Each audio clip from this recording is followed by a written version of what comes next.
Hello friends, welcome to our YouTube channel. 6 March 2021 के MCQs ready है, तो चलिए स्टार्ट करते हैं। First question, which of the following state recently introduced commercial taxes amnesty scheme 2021 to revive the state economy? Option A Uttar Pradesh, option B Madhya Pradesh, option C Gujarat and option D Rajasthan. And the correct answer is D Rajasthan. Rajasthan state के द्वारा recently tax rebate scheme जो है वो launch की गई है उनके budget के अंदर। तो ये कल के न्यूज़पेपर के अंदर ये पर्टिकुलर चीज़ आपको देखने को मिलेगी, कमर्शियल टैक्सेस एमनेस्टी स्कीम 2021, और यहाँ पे उसके प्रोविजंस दिए गए हैं कि किस तरीके से वहाँ पे टैक्स रिबेट जो है वो लागू किया जाएगा। तो रिसेंटली वहाँ पे जो बजट रिलीज किया गया उसके अंदर ये स्कीम जो है वो लॉन्च की गई है। Second question, I want world sympathy in this battle of right against mighty. This sentence was said by Mahatma Gandhi during which satyagraha? First is salt satyagraha, second is quit India movement, third is non cooperation movement and fourth is Champaran satyagraha. And the correct answer is A salt satyagraha. Answer is A salt satyagraha. Salt satyagraha के अंदर गांधी जी के द्वारा ये चीज जो है वो बताई गई थी कि मुझे इसमें वर्ल्ड की सिंपैथी चाहिए। It is a battle of right against mighty. तो ये कल के न्यूज़पेपर के अंदर गुजरात में रिसेंटली दांडी के अंदर ये नेशनल सॉल्ट सत्याग्रह मेमोरियल जो है वो बनाया गया है, क्योंकि ये पूरे दांडी मार्च के ऊपर बनाया गया है। तो यहाँ पे आप देख सकते हैं कि गांधी जी के द्वारा जो चीज़ बताई गई थी वो यहाँ पे दी गई है, आई want world sympathy in this battle of right against mighty. तो ये पूरा आर्टिकल जो है, ये चीज़ जो है वो पूरी गुजरात टूरिज्म के द्वारा बताई गई है उस मेमोरियल के बारे में। तो ये मेमोरियल क्या है उसके ऊपर हम एक क्वेश्चन देखेंगे। Third question, which of the following statement is or are correct about National Salt Satyagrah Memorial? First, it has salt making pans to allow visitors to experience making of salt personally. Second, it has an artificial lake to symbolize salt satyagrah. Third, it has a net zero energy project. And the correct answer is D 1, 2 and 3. ये तीनों correct है। देखिए यहाँ पे ये salt making pans available है कि कोई भी यहाँ पे विजिट करता है तो उनको बताया जाएगा कि किस तरीके से सॉल्ट बनता है। फिर उसके बाद यहाँ पे एक आर्टिफिशियल लेक बनाया जाएगा उसको सिंबलाइज करने के लिए कि किस तरीके से 1930 के अंदर ये मूवमेंट जो है वो हुई थी। और फिर तीसरा इसके अंदर ये है कि ये पूरा मेमोरियल जो है वो सोलर एनर्जी पे चलता है, वहाँ पे सोलर प्लांट जो है वो लगाए गए। तो इसकी वजह से यहाँ पे नेट जीरो एनर्जी प्रोजेक्ट है, मतलब कि जितनी एनर्जी ये मेमोरियल कंज्यूम करेगा उतनी ही एनर्जी वहाँ उस सोलर प्लांट में से प्रोड्यूस होगी। तो it is a net zero energy project. Answer is D 1, 2 and 3। तो इस मेमोरियल के बारे में ये सब उसके फीचर्स यहाँ पे बताए गए हैं कि पाथवे एंड 24 नैरेटिव म्यूरल्स होंगे, statue of Mahatma Gandhi, then salt marchers उनके स्टैच्यू होंगे। यहाँ पे आप देख सकते हैं कि सॉल्ट मेकिंग पैन्स होंगे, बताया जाएगा किस तरीके से सॉल्ट बनता है। फिर पिरामिड, देन आर्टिफिशियल लेक, और फिर यहाँ पे ये जो सोलर ट्रीज है उसके बारे में बताया गया है। अब एक क्वेश्चन हम देखेंगे दांडी मार्च के ऊपर। Which of the following statement is और are correct about salt satyagraha? First, the salt law was enacted by the Britishers during the early phase of the crown rule. Second, Dandi March was an act of non-violent civil disobedience movement in 1931. Third, protesting against salt law was the only objective of the salt satyagrah movement. And the correct answer is A, one only. Second and third statements are incorrect. पहला जो है वो correct है। अब ये salt law जो है Britishers के द्वारा 1857 के एंड में बनाया गया था, जब यहाँ पे क्राउन रूल जो है वो स्टार्ट होता है। तो ये फर्स्ट जो है वो करेक्ट होगा। सेकेंड जो है वो इनकरेक्ट है, बिकॉज ऑफ दिस ईयर ये मूवमेंट हुई थी 1930 के अंदर, जैसे कि मैंने अभी आपको बताया।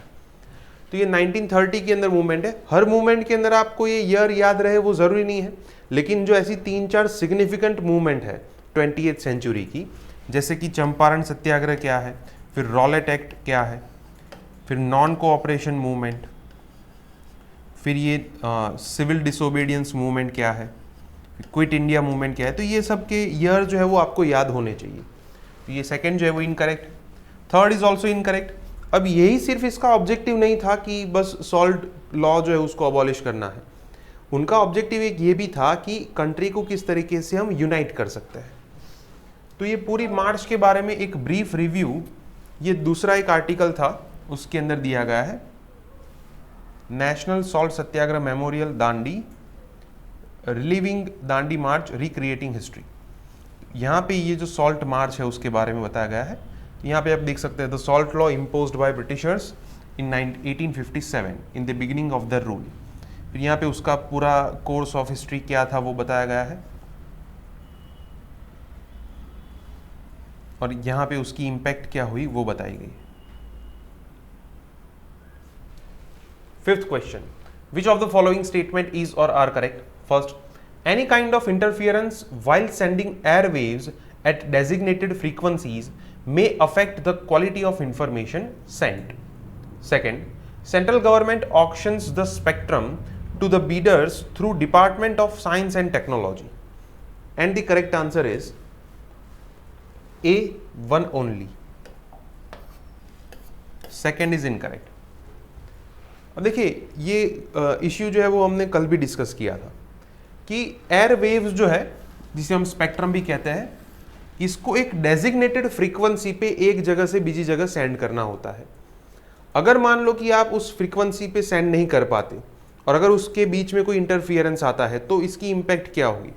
इसकी एक इम्पैक्ट ये होगी कि आप इंफॉर्मेशन जो सेंड कर रहे हैं उसकी क्वालिटी जो है उसके ऊपर एक नेगेटिव इम्पैक्ट पड़ेगी। तो फर्स्ट जो है वो करेक्ट होगा, सेकेंड जो है वो इनकरेक्ट है।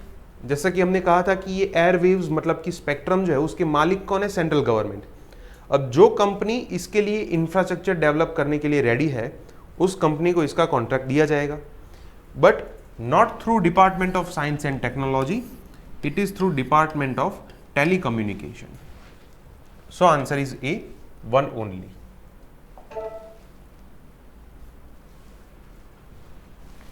तो ये जो रिसेंटली स्पेक्ट्रम ऑक्शंस किए गए उसके बारे में ये कल के न्यूज़पेपर में आर्टिकल था कि गवर्नमेंट को ये पॉलिसी अब कैसे चेंज करनी चाहिए, उसके बारे में ये आर्टिकल दिया गया है। Sixth question, which of the following statement is और are correct about defamation? First, it is a kind of communication of a false statement that harms the reputation of an individual person. Second, Indian laws has provisions to punish for both civil as well as criminal defamation. And the correct answer is A, one only.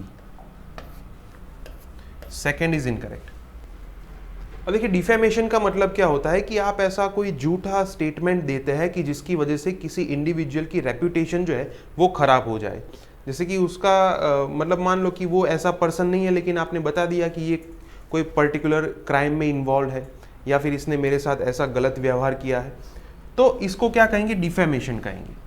अब India के अंदर defamation के लिए अगर हम बात करें तो डिफेमेशन के दो टाइप हैं। अगर हम लीगल बेसिस की बात करें तो दो हिस्सों में इसे बांटा जाता है, एक है सिविल डिफेमेशन और दूसरा है criminal defamation.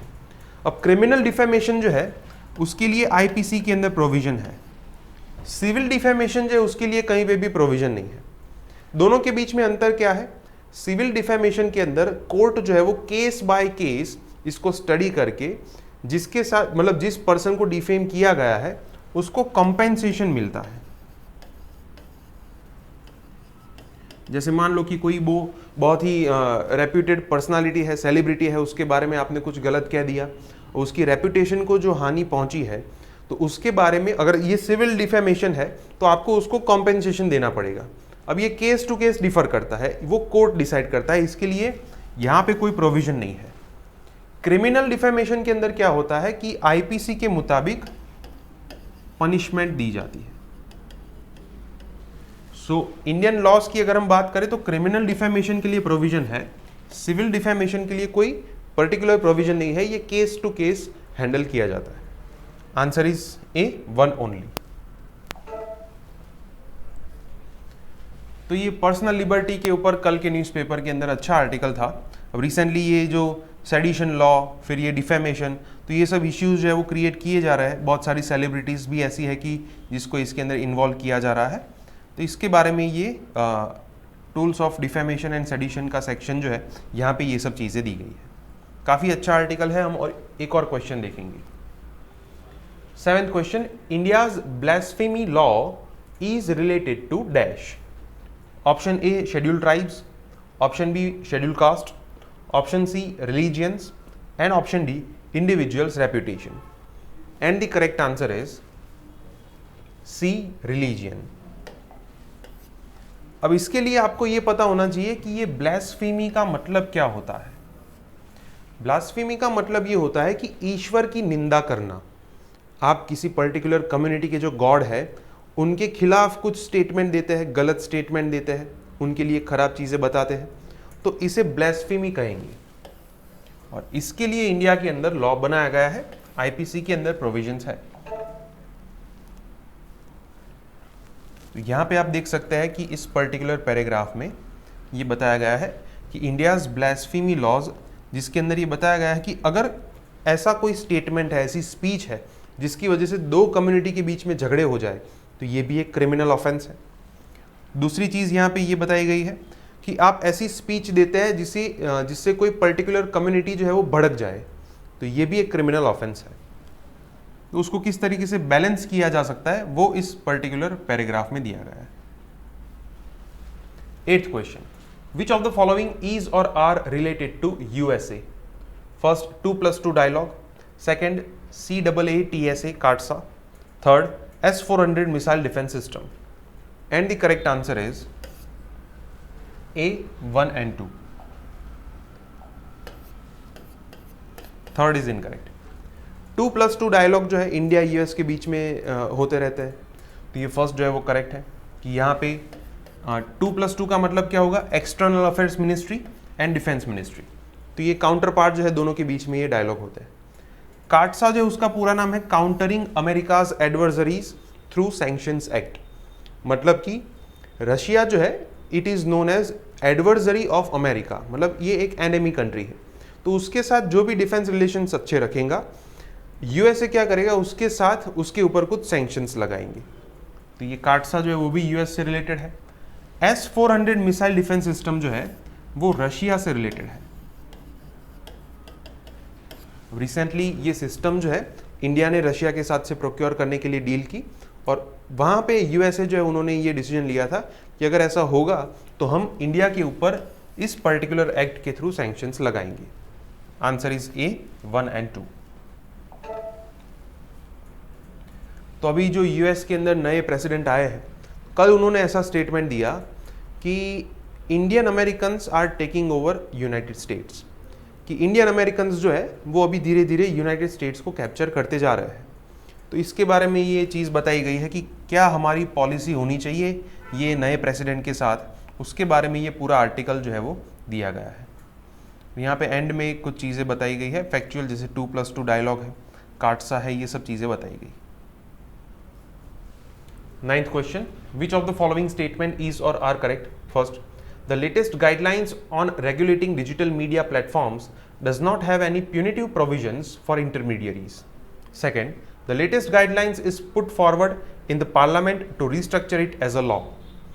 And the correct answer is A, 1 only. Second is incorrect. अभी ये जो रिसेंटली गाइडलाइंस जारी की गई है उसके अंदर ऐसा कोई प्रोविजन नहीं है कि इंटरमीडियरीज अगर इस गाइडलाइन को फॉलो नहीं करेंगे तो उनके ऊपर ये प्यूनिटिव स्टेप्स लिए जाएंगे। तो ऐसी कोई पनिशमेंट की प्रोविजन यहाँ पे नहीं है। यहाँ पे ये लिखा है कि you must follow this guidelines, लेकिन अगर नहीं करेंगे तो क्या होगा, इसके ऊपर क्लैरिटी नहीं है। तो फर्स्ट जो है वो करेक्ट है, सेकेंड इज इनकरेक्ट। अब ये इसके खिलाफ एक आर्ग्यूमेंट दिया जा रहा है कि ये it is a basic set of guidelines, तो इसके बदले पार्लियामेंट अगर इसके ऊपर कोई लॉ बनाता है that will be very much beneficial. तो अभी तक इसे पार्लियामेंट में इंट्रोड्यूस नहीं किया गया है। Answer is A, 1 only. So अभी सुप्रीम कोर्ट ने ये कहा कि new rules to regulate OTT platforms like teeth. यहाँ पे आप देख सकते हैं कि ये जस्टिस ने जो कहा है कि there is no provision for punishment और fine, what is the mechanism to control it. Content को आप कंट्रोल कैसे करेंगे, इसके अंदर क्लैरिटी जो है वो कम है। तो ये आज की न्यूज़पेपर के फ्रंट पेज पे है। Last question, which of the following law deals with the cases of currency smuggling in India. Option A fugitive economic offenders act, option B prevention of money laundering act, option C SARFAESI act, and option D none of the above. And the correct answer is B, prevention of money laundering act. Currency smuggling मतलब कि एक type से आप कह सकते हैं कि money laundering, जिसको आप गलत इस्तेमाल, करेंसी का गलत इस्तेमाल करते हैं, राइट। तो अभी केरला के अंदर ये जो फेमस स्मगलिंग केस चल रहा है उसके बारे में ये आज के न्यूज़पेपर के फ्रंट पेज पे है। तो ये सब बेसिक चीज़ें जो है वो आपको पता होनी चाहिए। ओके फ्रेंड्स, तो आज के 10 MCQs यहाँ पे कंप्लीट होते हैं। अगर आपको कोई डाउट है तो आप कमेंट सेक्शन में लिखिए। हमारे वीडियोस पसंद आए तो वीडियोस को लाइक कीजिए और चैनल को सब्सक्राइब कीजिए। Thank you.